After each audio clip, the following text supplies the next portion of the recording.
Halo semuanya, kembali lagi di channel YouTube Daler VR. Sebelum lanjut nonton video ini, jangan lupa like, komen, subscribe, dan lihat video menarik lainnya.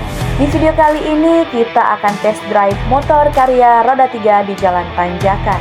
Motor Carya roda 3 yang kita bawa ini tipe Carya 200cc dengan membawa dua sepeda listrik yang beratnya 106 kg. Oke sobat, langsung saja kita test drive.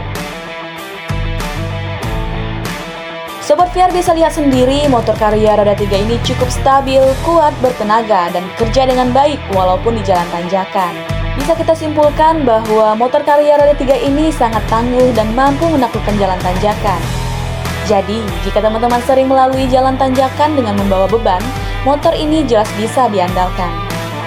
Gimana nih Sobat VR menurut kalian? Apakah motor ini bisa jadi pilihan?